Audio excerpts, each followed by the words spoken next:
성경 말씀을 같이 찾아서 읽겠습니다. 이사야서 51장 15절의 말씀입니다.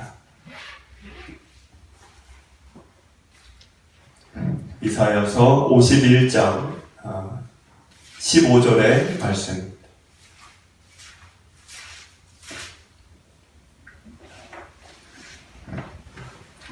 한 목소리로 함께 읽어보시겠습니다. 나는 내 하나님 여호와가 바다를 휘저어서 그 물결을 뒤흔들게 하는 자이니 그의 이름은 만군의 여호와이다. 아멘.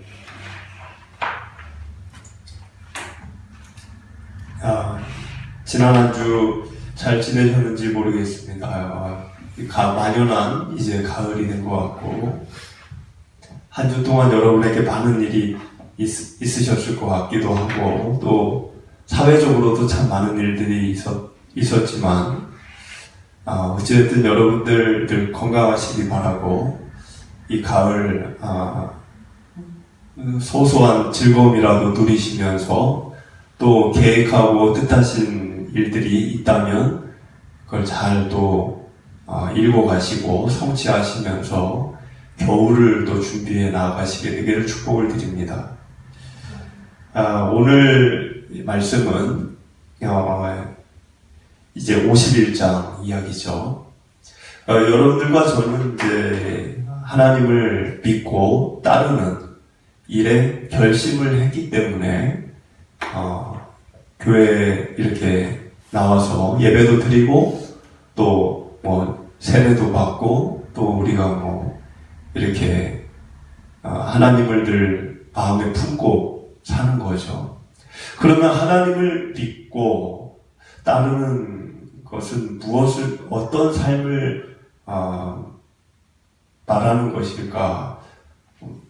여러 가지를 이야기할 수 있겠지만은 오늘 말씀 1절을 보니까 그 부분에 대해서 좀 이야기를 하는 것 같습니다. 오늘 51장 1절을 보니까 의를 따르며 여호와를 찾아 구하는 너희 이렇게 되어 있습니다.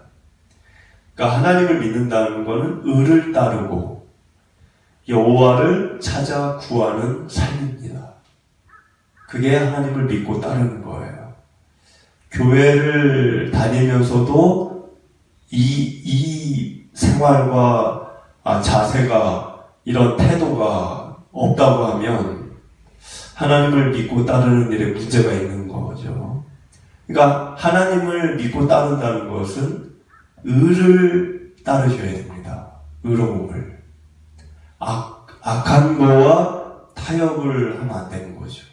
그리고 하나님을 찾아 구하는 삶이 있어야 됩니다. 이거는 마치 여러분들이 시간이 좀 지나면 자연스럽게 목이 마르시죠? 누가 시킨 것도 아닌데 여러분들이 시계에다가 알람을 맞춘 것도 아닌데 그냥 목이 마르니까 물을 마시잖아요. 때가 되면. 안 먹으면 내가 괴롭죠. 하나님을 찾고 구하는 게 흡사 그거와 같습니다. 하나님을 몇 시간 내가 생각을 안 했더니 하나님이 생각을 안 하고 지낸 것에 대한 내 마음이 목이 마른 거죠. 그리고 내가 분주해서 또는 어떤 일로 엮이고 설켜서 하나님을 좀 잊고 지낸 시간이 하루 이틀이 지났다. 그럼 괴로운 거죠. 마치 물을 하루 이틀 안 먹은 것처럼. 그렇게 되어졌을 때 하나님을 내가 믿고 따르고 있다라고 확인을 할 수 있는 겁니다. 스스로가. 그런데 하나님을 따른다고 하면서 지난 한 주를 되돌아봤을 때 내가 실수하고 악한 일을 했던 것들이 더 생각이 나고 하나님을 잊고 지냈어도 전혀 내가 괴로움이 없었고 이러면은 이제 이거는 온전하게 하나님을 믿고 따른다고 말을 할 수는 없는 겁니다. 그래서 지금 오늘 여러분들이 예배를 드리러 온 이 자리에 여러분들의 마음의 지향점은 어디에 있어야 되느냐? 을을 따르고 하나님을 찾고 구하고자 하는 마음이 있어야 합니다. 그게 예배드리는 사람의 마음이어야 되는 거예요. 그러니까 이 예배를 여러분들이 드리실 때 을을 여러분들이 하나님이 이야기하는 의가 무엇인지를 알고 싶어 해야 되고, 하나님이 말씀하시는 그 의로움이 곧 나의 삶이 되기를 또 바라셔야 되고, 그래서 하나님의 얼굴을, 그러니까 하나님의 얼굴이라고 하는 것이 좀 애매하지만, 하나님의 뭐 얼굴이라고 해서 뭐 하나님의 어떤 외형을 본다는 게 아니라, 얼굴이라고 하는 것은 이제 그분의, 그분 자체죠, 얼굴이. 그러니까 그분을 향해서 내 마음을 늘 두고 사는 거죠. 잊지 않고, 항상 가슴에 품고, 그리고 그분의, 뜻하신 것이 무엇인지 내가 알기를 원하고. 그러면서 1절을 보니까 이어서 어떤 이야기가 있냐면, 너희를 떠낸 반석과 너희를 파낸 우묵한 구덩이를 생각해라. 그러니까 지금 이 이야기는 하나님을 믿고 따르는 삶을 살고자 하는 이들에게 하나님이 너희들이 을을 따르고 나를 구하고 찾으려고 하면, 그런 마음이 있다고 하면 반석을 잊으면 안 되고 구덩이를 기억하라는 거예요. 이 반석과 구덩이가 뭘까요?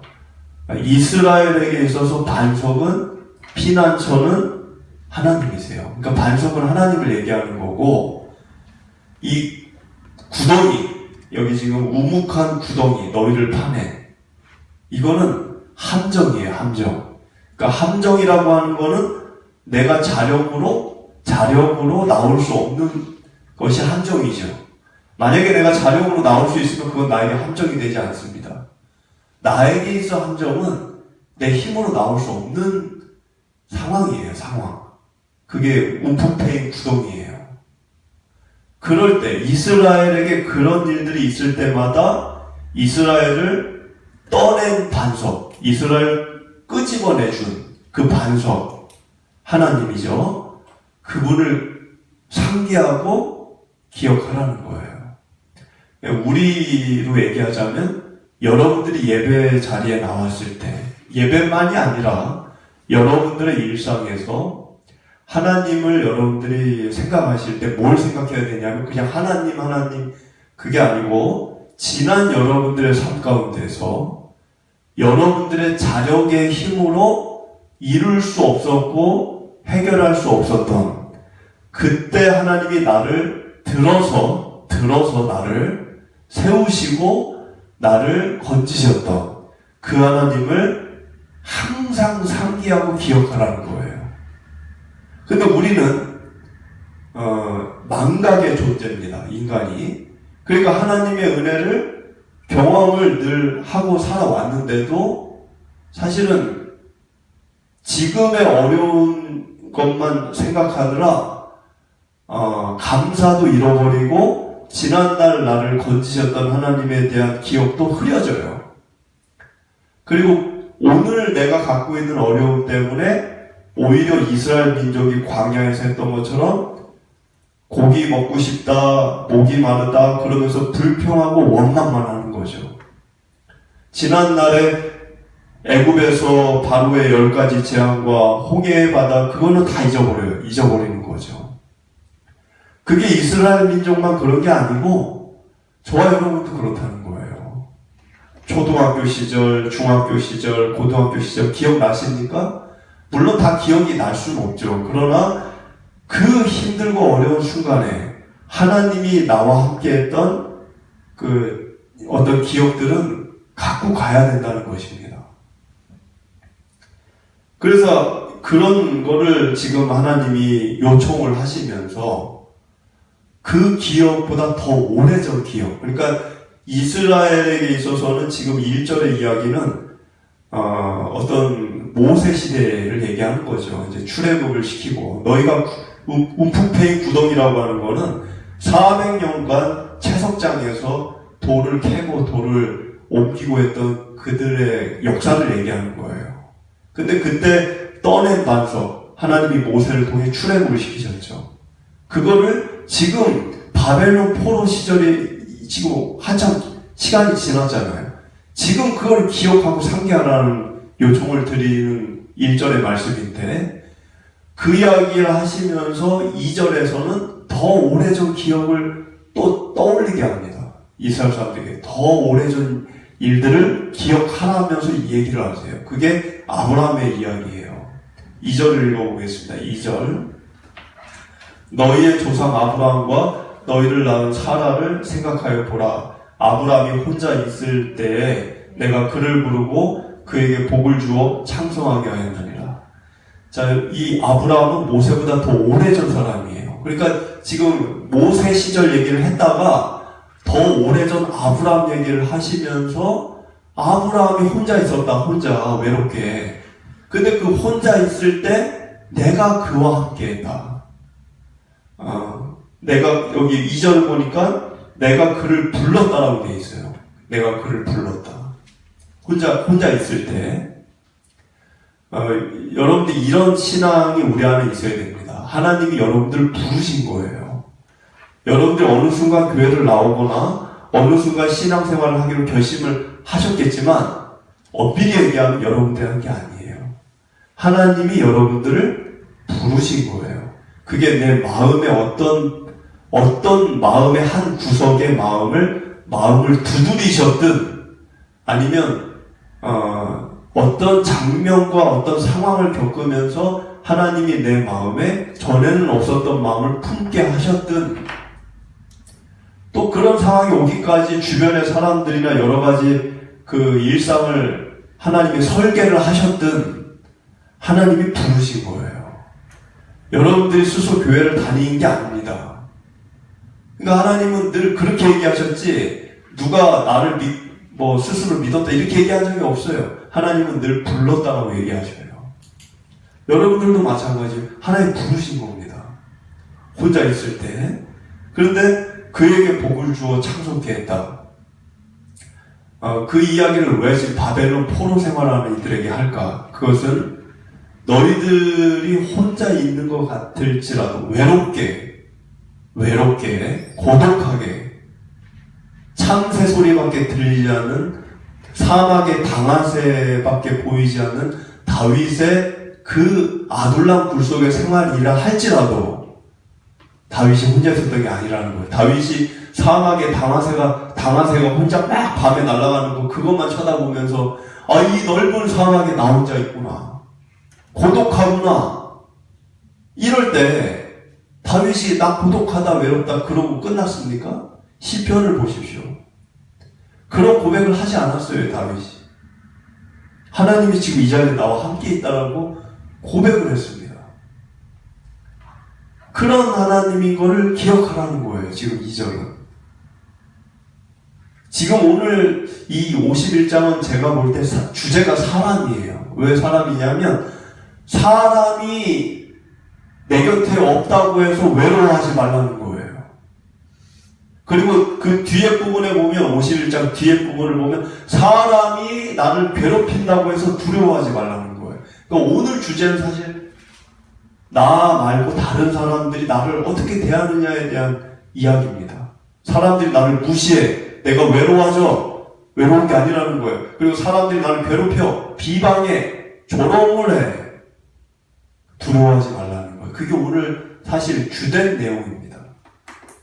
우리 3절을 읽어보겠습니다. 나 여호와가 시온의 모든 황폐한 곳들을 위로하여 그 사막을 에덴 같게 그 광야를 여호와의 동산 같게 하였나니 그 가운데 기뻐함과 즐거움과 감사함과 창화하는 소리가 있으리라. 지금 이 시온이라고 하는 것은 예루살렘을 얘기하는 거죠. 시온이 예루살렘입니다. 근데 예루살렘은 바벨론에게 전쟁으로 패배를 하면서 도시가 황폐화됐어요. 지금 러운 전쟁하는 것처럼 도시가 황폐화됐어요.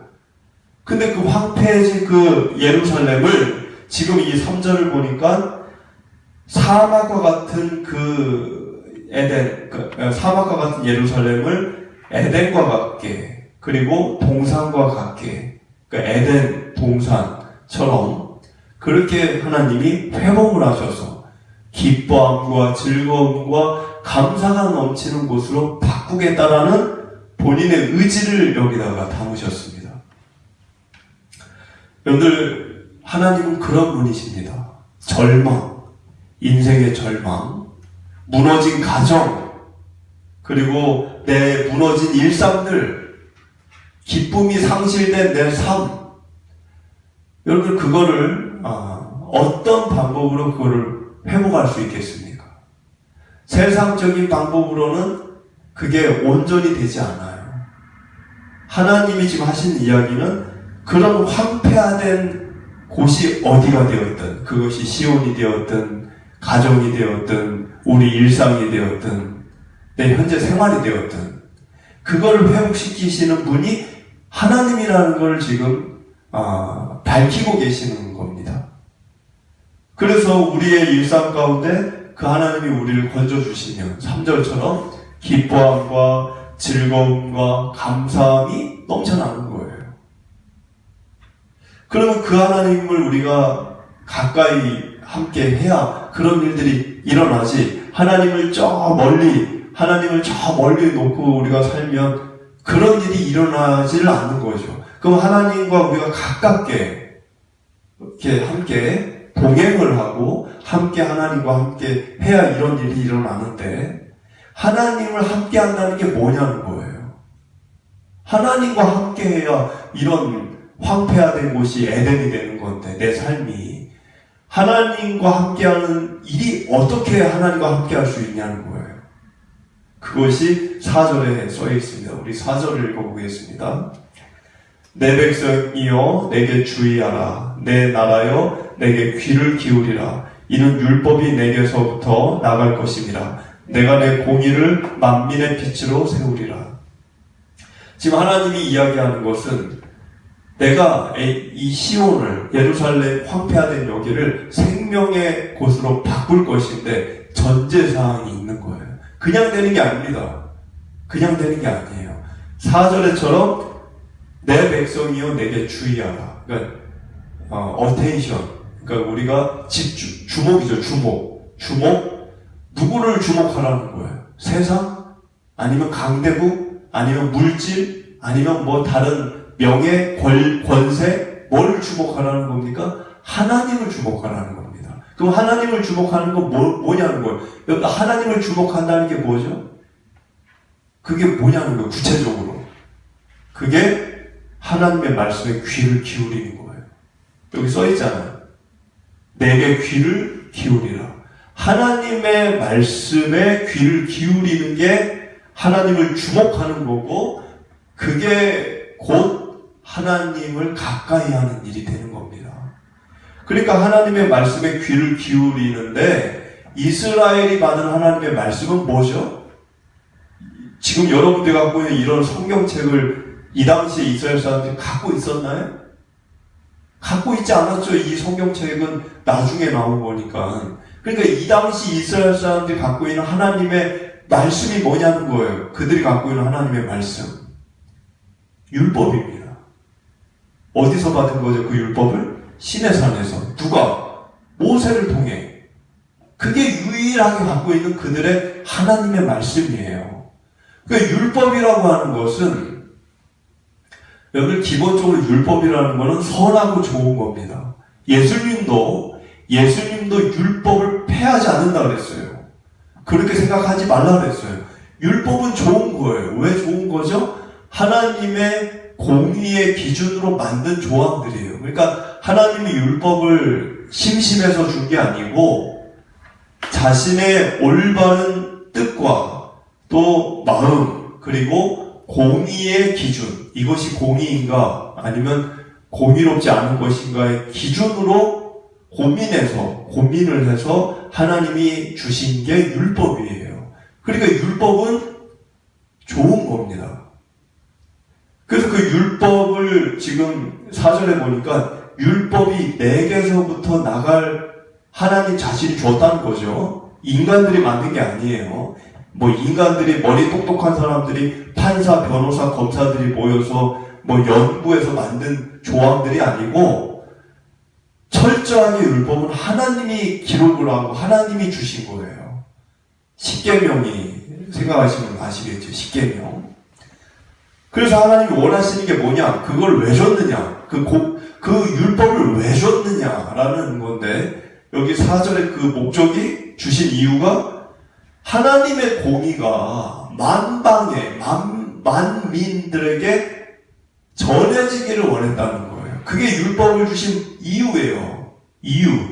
율법을 준 이유가 4절에 써있듯이 내 공의를 만민에게 빛으로 세우리라. 그러니까 빛이라는 게 뭐죠? 여러분들 이게 어두울 때, 이게 깜깜할 때 어디서 빛이 비춰지면 사람들이 쳐다보죠. 저기 뭐가 불이 환하게 비치는 쳐다보게 돼 있잖아요. 깜깜한데 뭐가 빛이 비춰지면. 그러니까 만민의 빛이라고 하는 것은 그 당시는 다 어둠이에요. 왜? 하나님을 안 믿었어요. 모든 세상 사람들이. 하나님을 믿는 나라가 없었어요. 그때는. 지금은 미국 사람들도 기독교인이 있고 중국 사람도 기독교인이 있지만 이 당시는 하나님을 믿는 사람이 없어요. 아예 전 지구상에 유일하게 이스라엘만 하나님을 믿는 시대입니다. 그러니까는 하나님이 지금 하는 이야기는 세상이 어둠에 잠겨 있는데 깜깜한데 너희가 율법을 지키고 그것을 준행하고 하나님의 공의로운 삶을 살면 사람들이 너희들을 주목하고 바라보게 될 거라는 것을 얘기하신 겁니다. 그런데 이스라엘이 이 율법을 받아가지고 어떻게 했죠? 자랑을 하고 정죄를 하고 그리고 우월감에 사로잡혀 살고 교만함과 그리고 어떤 하나님의 선민 사상이라고 그러죠. 하나님이 자기들만 선택했고 다른 나라 사람들 다 지옥 보내기로 작정하셨다. 다른 이방인들, 이스라엘 사람이 아닌 모든 다른 나라 사람들은 개다, 개. 사람이 아니다. 저들은 복음을, 성경책을 전해줄 가치도 없다. 개에게 무슨 성경책을 전해주냐. 무시하고 이랬어요. 하나님은 그 뜻이 아니었죠. 하나님은 다른 나라 사람들도 율법을 준행하는 사람들이 되기를 원했어요. 그런데 이스라엘 사람들은 어떻게 변질이 됐다고요? 다른 나라 사람들은 율법의 율자도 들으면 안 되는 거예요. 개니까 개. 우리만 이거를 지키는 걸로 사는 걸로 가버렸어요. 그게 율법주의입니다. 여러분들 권위는 좋은 거죠? 부모의 권위를 존중하는 거, 스승의 권위를 좋은 거죠. 근데 권위주의는 뭐죠? 권위주의는 나쁜 거예요. 권위주의는. 복은 좋은 거죠, 축복은. 근데 기복주의는 나쁜 거예요. 공로는 좋은 거죠. 어떤 공로를 내가 세우는 건 좋은 거죠. 근데 공로주의는 나쁜 거예요. 율법은 좋은 건데 율법주의로 가면 본질을 잃어버리는 거예요. 그래서 이스라엘이 하나님이 주신 좋은 율법을 억난으로 만들어버렸어요. 거기에 잡다한 다른 부칙들을 갖다가 더 추가를 시켜가지고 이상하게 만들어버렸어요. 그래서 이 율법의 이 기준은 하나님의 공인데 하나님은 이 율법을 완성하기를 원하셨습니다. 폐하는 게 아니라, 없애는 게 아니라 율법을 완성하기를 원하셨다는 거예요. 그래서 보내주신 분이 누구시죠? 그래서 보내주신 게 예수님입니다. 이 앞에 화면을 보면 마태복음 5장 17절에 율법 폐하러 온 줄로 생각하지 말아라. 이거 예수님이 하신 말이에요. 폐하러 온 게 아니다. 나는 율법을 완전하게 하려 왔다. 율법을 완전하게 하려 왔다는 거예요. 그리고 로마서 10장 4절에서도 그리스도는 율법의 마침이 된다고 얘기하고 있습니다. 율법의 마침. 그러니까 우리가 예수님 안에서 이렇게 살아갈 때 율법은 공의예요. 다른 게 아니에요. 어렵게 생각하지 마시고 율법은 공의예요. 공의. 하나님의 공의. 인간의 공의가 아니고. 그러니까 예수님 안에 우리가 거할 때 하나님의 공의를 이루게 된다는 거예요. 완성하게 되고 마침이 되고. 그래서 이 5절을 읽어보면 우리 5절을 보시겠습니다. 공의가 가깝고 내 구원이 나갔은즉 내 팔이 만민을 심판하리니 섬들이 나를 앙망하여 내 팔에 의지하리라. 여기 5절의 섬들이라고 하는 것은 이제 다른 나라들을 얘기합니다. 그러니까 외국 이스라엘이 볼 때 다른 나라들, 얼마나 많은 나라들이 있겠어요. 근데 그들이 다 섬들이에요. 섬들. 그런데 이 섬들, 즉 모든 나라들이 하나님을 앙망하고 의지하게 될 날이 온다는 거예요. 지금 이 모든 나라라고 하는 거는 그 당시로 얘기하면 우상 숭배하는 나라들까지 다 포함이 되는 거죠. 근데 이런 날이 언제 온다는 거죠? 언제? 이 때가 지금 5절이 그때는 하나님이 만민을 심판하신 이유라는 거예요. 여기 지금 5절에 써있죠. 내 팔이 만민을 심판하리니 이렇게 써있잖아요. 그럼 하나님이 만민을 심판한 일이 언제입니까? 이스라엘이 잘못할 때는 이스라엘을 때리셨잖아요. 바벨론에 멸망을 시키고. 그런데 그건 이스라엘이고 하나님이 전 지구, 전 모든 세계, 모든 나라, 모든 백성, 모든 민족들을 심판한 때가 언제입니까? 물론 노아 때죠. 근데 지금 노아를 얘기하는 게 아니에요. 지금 5절에 할인이 미래형이에요. 앞으로 한다는 거예요. 했다는 게 아니고. 그러면은 지금 이 5절에서 얘기하는 내 팔이 만민을 심판하리니 라고 하는 요 상황, 요 시점이 언제일까요? 아직 오지 않았어요. 아직 여러분들과 저도 겪지 않았어요. 이 날은 언제 오느냐? 성경을 보면 예수님이 다시 오실 때 일어나는 일입니다. 예수님이 다시 오시면 산자와 죽은 자, 우리 아까 사도신경에서 여러분들 고백하셨죠? 사도신경. 거기로부터 살아있는 자와 죽은 자가 심판하러 오십니다. 거기로부터. 거기가 어디입니까? 하나님이 계신 하나님의 보호자 우편에 지금 예수님이 계시잖아요.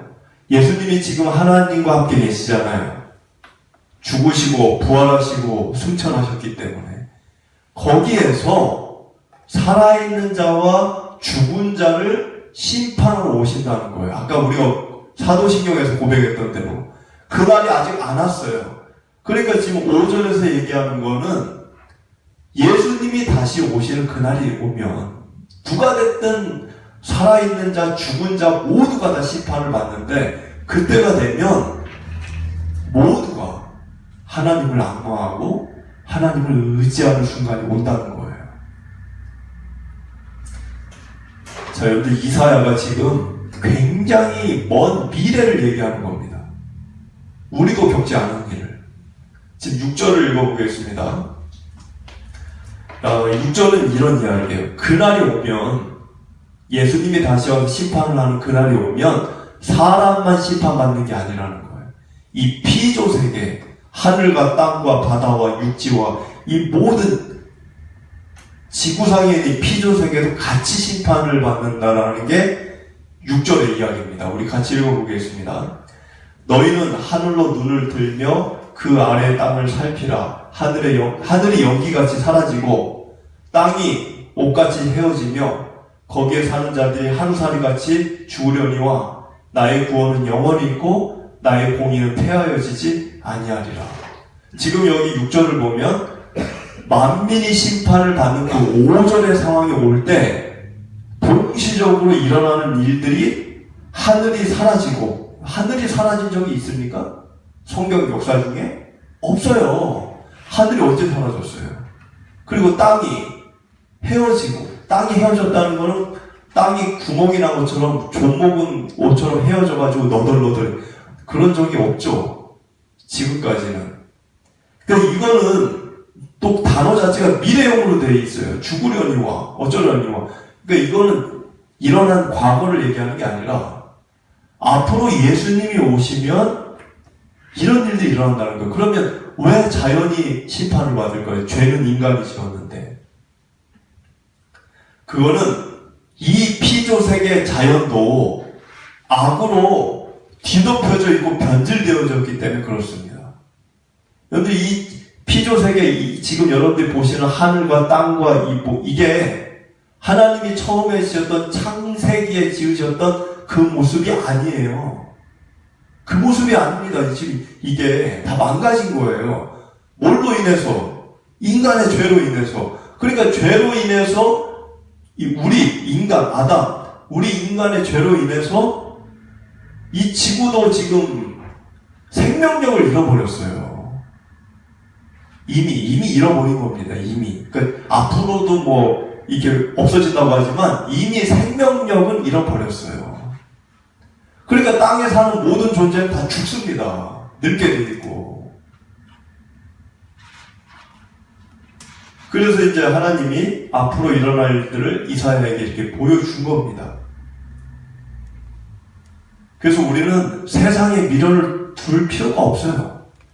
세상 안에 모든 거는 연기와 같은 거예요. 지금 여기 6절에 연기같이 사라지고 세상에 있는 게 다 그래요. 일장 춘몽이라는 말 나오기 전에 성경이 먼저 연기같이 사라진다고 먼저 얘기했어요. 모든 게 다 연기 같은 거예요. 여러분들 지난 날들 한번 생각해 보십시오. 젊은 시절의 일들이 연기처럼 사라졌잖아요. 연기처럼. 인생이 그와 같다는 거예요. 붙잡으려고 붙잡아집니까? 연기가? 절대 못 잡아요. 절대. 인생이라는 게 연기와 같은 거예요. 부질없는 것들입니다. 일시적이고 한시적인 거예요. 오늘이 내일 가면 오지 않아요. 명예와 부귀와 성공이 별거 아니에요. 지나고 나면 잡을 수 없는 거예요. 연기라는 겁니다. 우리 7절을 같이 읽어보겠습니다. 의를 아는 자들아, 마음에 내 율법이 있는 백성들아, 너희는 내게 듣고 그들의 비방을 두려워하지 말라. 그들의 비방에 놀라지 말라. 아까 제가 이 오늘 말씀의 주제는 사람이라고 했죠. 사람이 없어서 고독할 때 아브라함을 떠올리면서 외로워하지 말아라. 사람이 나를 비방할 때, 왜 비방해요 나를? 내가 하나님을 믿으니까. 내가 하나님을 믿으니까 비방하는 거예요. 조롱하고. 그런데 그거를 두려워하지 말라는 거예요. 왜냐하면 하나님은 역사 끝을 아시는 거죠. 인생의 끝을 아시고 우리는 모릅니다. 근데 하나님은 역사 끝을 알고 드라마로 얘기하면 드라마를 다 본 거예요. 드라마를 보고 있는 사람하고 드라마를 다 본 사람하고는 달라요. 드라마를 다 본 사람은 결론이 어떻게 될지 알기 때문에 중간에 어떤 일이 벌어져도 놀라지 않습니다. 이미 다 봤기 때문에. 본 드라마를 또 볼 때 여러분들 놀라십니까? 아니, 내가 다 봤던 드라마인데 그거를 내일 재방송으로 봐. 중간에 충격적인 일이 벌어졌어. 놀라십니까? 놀라지 않아요. 결론을 알기 때문에. 근데 그 결론을 모르는 사람들은 어머 어떻게 하냐, 상황이 저렇게 됐네, 놀라고 만약에 해피엔딩으로 끝나는 걸 알면 놀라지 않아요. 하나님이 지금 이야기하시는 거는 왜 두려워하지 말라고 하고 왜 7절에 놀라지 말라고 할까요? 끝을 알기 때문에 그렇습니다. 진짜 심판을 받을 사람이 누군 줄 아는 거예요. 하나님의 심판 때, 진짜 심판 때에서 두려움에 사로잡히게 될 대상들이 누군 줄 아는 거예요. 너희냐? 너희를 비방한 이들이냐? 너희를 비방한 이들이 끔찍한 두려움에 처하게 된다는 걸 아시는 거예요. 그렇기 때문에 지구상에서 일시적으로 너희들이 비방을 받고 어떤 조롱을 받고 핍박을 받는 거 그거 아무것도 아니라는 거예요. 8절을 보면 옷같이 좀이 그들을 먹을 것이며 양털같이 좀벌레가 그들을 먹을 것이나 나의 공의는 영원히 있겠고 나의 구원은 세세에 미치리로다. 그러니까 같은 이야기죠. 하나님의 공의만이 영원하다는 거예요. 사람들의 권세, 사람들의 능력, 사람들의 위험, 사람들의 어떤 그런 강인함, 이런 것들에 눌려서 두려워하거나 놀라지 말라는 거예요. 영원한 거는 그게 아니라는 거예요. 영원한 거는 하나님의 공이라는 거예요. 우리 9절을 읽어보겠습니다. 여호와의 팔이여 깨소서 깨소서 능력을 베푸소서 옛날 옛시대에 깨신 것 같이 하소서 라합을 점이시고 용을 찌르시니가 어찌 주가 아니시며 10절 바다를 넓고 깊은 물을 말리시고 바다 깊은 곳에 길을 내어 구속받은 자들을 건너게 하시니가 어찌 주가 아니시니까. 지금 이 9절과 10절은 이사야의 고백이죠. 어떤 고백이라기보다는 요청이죠. 요청. 어떤 요청이죠?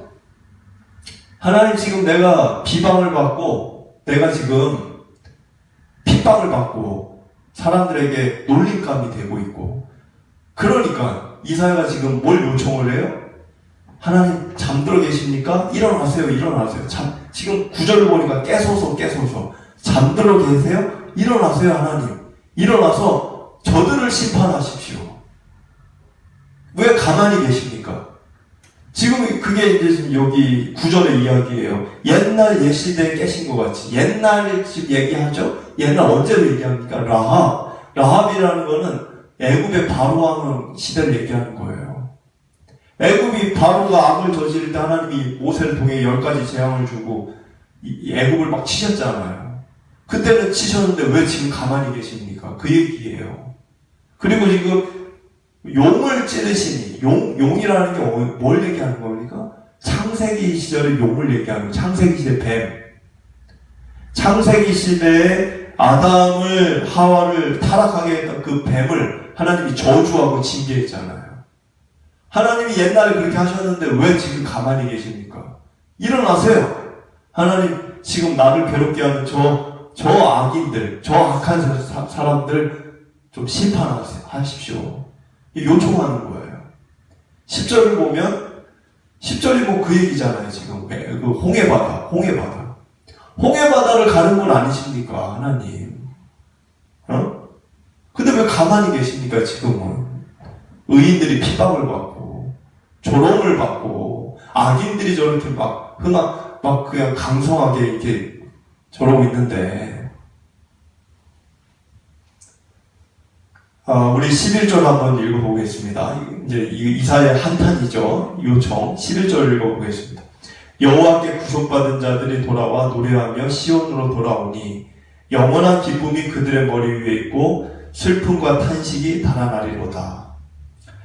지금 이 9절과 10절로 이제 한탄과 요청을 했던 이 이사야가 11절에 와서는 소망으로 바뀌어요. 그러니까 한탄으로 머무르는 게 아니에요. 이사야가 바벨론 사람들이 강성해져가지고 바벨론 사람들이 우상 숭배자인데 얼마나 도덕적으로 타락해 있습니까? 윤리적으로도. 근데 그런 이들이 자기들 조롱하고 비웃고 깔보고 하나님을 믿는 이스라엘 사람들을 노예처럼 부리고, 그러면서 이제 이사야가 왜 가만히 계십니까? 하나님 막 깨어나세요 막 이제 얘기했잖아요. 근데 결론이 이제 11절인데, 결론은 하나님이 움직이실 거를 소망하고 그거를 믿었기 때문에 이 고백을 드렸다는 거죠. 하나님은 이렇게 하실 분이라는 거를. 11절을 보니까 노래하며, 그러니까 지금 조롱받고 이 괴롭힘을 받는 이 백성들이 노래하며 시온으로 돌아와 기쁨 속에 슬픔과 탄식이 달아날 것이다. 여러분들, 이 장면을 통해서 우리가 생각할 수 있는 것은 우리도 마찬가지예요. 저와 여러분들이 지금 이 대한민국 현실에서 교회를 다니고 신앙생활을 한다는 게 쉬운 게 아닙니다. 쉬운 게 아니에요. 지금 교회들이 다 어려운 거 아시죠? 교회들이 다 어려워요. 지금 뭐 잘 된다는 얘기 하지도 않아요. 지금 다 어렵고, 교회가 어렵다라는 거는 믿는 이들이 이탈을 많이 하고 있다는 거예요. 근데 이런 시대가 왜 이렇게 됐을까? 물론 교회 안에 내적인 문제도 있고 세상에 빛과 어둠의 전쟁이죠. 빛이 줄어들면 자동으로 어둠이 엄습합니다. 여러분들 그건 당연한 거예요. 촛불을 보세요. 촛불을 켜놨는데 촛불이 아니더라도 뭐 모닥불이라고 치더라도 모닥불을 처음에 붙였을 때는 활활 타잖아요. 활활 탈 때는 주변이 환해져요. 그런데 시간이 조금 지나면 이 모닥불이 꺼져가죠. 꺼져갈 때 보세요. 어두워져요. 빛과 어둠의 이거는 비례와 반비례입니다. 그러니까는 교회가 빛인데 교회가 내적으로 그 빛이 강성할 때는 세상의 어둠이 뒤로 물러가는 거예요.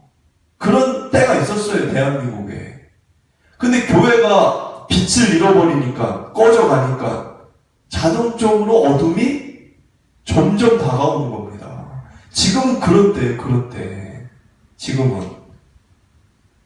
근데 지금 우리가 이렇게 어려운 시기에 직면해 있지만 이사야를 이렇게 생각을 해보면 이런 시절에 우리가 한탄할 수 있고 하나님께 뭔가를 요청할 수 있습니다. 아까 9절과 10절처럼.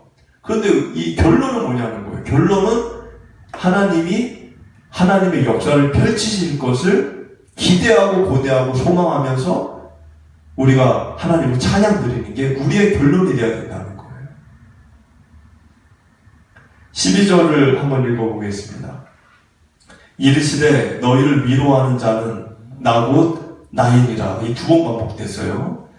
너는 어떠한 자에게 죽을 사람을 두려워하며 풀같이 될 사람의 아들을 두려워하느냐. 지금 12절은 마치 이사야가 하나님의 영이 이렇게 머리에 이렇게 들어와가지고 하나님이 말하는 걸 대언하는 것처럼 얘기하는 거예요.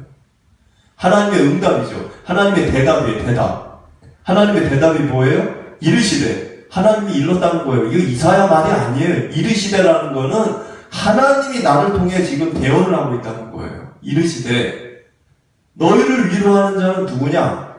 나라는 거예요. 지금 교회 다니는 게 힘드냐? 지금 신앙생활 하는 게 힘드냐? 한국교회가 무너지는 것 때문에 절망스럽냐? 그렇지만 너희를 위로하는 거는 나라는 거예요. 그 절망의 상황 속에서. 근데 나는 어떤 존재냐? 나라는 존재에 대해서 너가 아느냐? 왜 사람을 두려워하느냐? 사람은 죽는데. 그 사람의 아들을 두려워하느냐? 여러분들, 사람을 두려워한다는 말은 거꾸로는 아니지만 좀 이렇게 약간 이야기를 바꾸면 세상을 두려워하는 거예요. 세상을 왜 두려워하느냐? 너를 위로하는 자는 나라는 거예요. 여러분들, 이거를 여러분들 마음에 품고 가셔야 됩니다. 여러분들을 위로하는 것은 여러분의 부모도 아니고 자녀도 아니고 친구도 아니고 권세자들도 아니에요. 우리 인생을 위로하는 분은 누구밖에 없느냐? 하나님밖에 없습니다. 그거를 정말 고백하고 그거를 정말 마음으로 갖고 가는 사람은 그걸 경험하게 돼 있는 거예요. 그런 사람은 사람을 의지 안 해요. 11절에 두려워도 안 해요. 물론 사람을 우리가 함부로 대하는 건 아니지만 사람을 우리가 대할 때는 정중하고 관계를 잘 맺어야 되지만 그 사람을 의지하거나 두려워할 대상이 아니라는 거예요. 왜? 한번 생각해 보십시오. 한때 잘 나갔던 여러분들 주변에 있던 사람들 나이 들면 어떻게 돼요? 다 병들고 다 죽습니다. 그건 저도 지켜본 일들이에요. 저도. 여러분들도 많이 지켜봤겠죠. 한때 떡떡거리는 사람 병들어서 언젠가는 땅속에 묻혀지고 화장하고. 그게 인생이잖아요. 그러니까 그런 사람을 왜 두려워하냐는 거예요. 지금 12절은 13절부터 15절을 읽어보겠습니다. 하늘을 펴고 땅의 기초를 정하고 너를 지은 자 여호와를 어찌하여 잊어버렸느냐? 너를 멸하려고 준비하는 자 저 학대자의 분노를 어찌하여 항상 종일 두려워하느냐? 학대자의 분노가 어디 있느냐? 14절 결박된 포로가 속히 누울 것이니 죽지도 아니할 것이요 구덩이로 내려가지도 아니할 것이며 그의 양식이 부족하지도 아니하리라. 15절 나는 내 하나님 여호와라. 바다를 휘저어 그 물결을 뒤흔들게 하는 자이니 그의 이름은 만군의 여호와니라. 지금 이 13절부터 15절도 하나님의 대언이에요. 이사야를 통한 이르시되 이어진 말씀입니다. 그 하나님이 직접 하는 이야기예요. 하늘을 펴고 땅에 기초 정한 나를 왜 잊었느냐. 그러니까 지금 잊었느냐라는 게 지금 오늘 저기 말씀의 제목이잖아요. 하나님이 우리 보고 너 나 잊었구나. 너 나 믿었었는데 전에는 나 잊었네. 너 나 잊었구나. 그런 말을 하실 때가 언제냐는 거예요. 언제 그 얘기를 했죠 지금? 사람을 무서워할 때. 사람을 내가 의지하거나 두려워할 때. 그때 하나님 뭘 얘기했다고요? 너 나 잊었구나. 너 나 잊었네. 여러분들, 나는 교회 다니니까 하나님 잊고 살지 않아. 이렇게 생각하실 수도 있죠? 근데 그런 게 아니에요. 하나님은 교회를 다니고 있더라도 내가 사람을 두려워하거나 사람을 의지하면 순간 나에게 뭘 얘기한다고요? 너 나 잊었구나. 어찌하여 종일, 여기 보니까 13절에 종일 그거 근심 걱정하냐, 너. 종일토록. 그거 가지고 너나 잊었구나. 여러분들, 지난 한 주 또는 요즘 여러분들 생활을 생각해 보십시오. 혹시라도 뭔가, 내가 헤어나오지 못하는 근심거리에 계십니까? 아니면 사람을 의지하거나 두려워하거나 아니면 세상이 두렵거나 세상을 너무 내가 헤어나오지 못하거나 만약에 그런 삶이 내 안에 있으면 하나님을 잊은 거예요. 근데 하나님을 잊지 않으면 14절과 14절의 말씀이 이루어지는 겁니다. 하나님을 내가 잊지 않으면 14절이 뭐죠? 포로가 자유를 얻고 죽지 않고 구덩이에 빠지지 않고 양식이 부족함이 없으리라. 하나님을 잊지 않으면 이 일이 여러분의 삶이 되는 거예요. 여러분들, 자연을 보면서 하나님을 느끼셔야 합니다. 그게 하나님 원하시는 거예요. 제가 얘기하는 게 아니고. 하나님이 지금 15절에 뭘 얘기해? 바다를 보면서 나를 느끼라고 그러잖아요. 지금 미국의 허리케인으로 날리고 태풍이 막 불기도 하고 그러잖아요. 그 주권자가 하나님이에요. 그 주권자가. 그거를 결정하는 이가 하나님이신 거죠. 그런 걸 보면서 하나님이 저렇게 바다를 그냥 흔드는 능력을 갖고 계시고, 하나님이 저 어마어마한 산, 저걸 생명으로 다 채우시고, 그냥 좋다 이게 아니라 그걸 보면서 하나님을 느끼셔야 되는 거예요. 그러면은 자연 만물 속에서 우리는 하나님에 대한 마음이 더 깊어져 가는 겁니다. 그래서 여러분들이 지난 한 주간 혹시라도 하나님을 잊고 살았던 일들이 있었다고 하면, 혹시라도 세상을 두려워하신 적이 있었다고 한다면, 혹시라도 여러분들 근심거리에 얽매여서 살으신 적이 있다고 한다면 다시 깊이 있게 하나님을 떠올리시고 상기하시기를 바랍니다. 그래서 여러분들 마음속에 하나님을 향한 마음을 더 크고 더 깊고 더 분명하게 여러분들이 가슴에 품고 이제 이 가을을 지내게 되시기를 축복을 드립니다.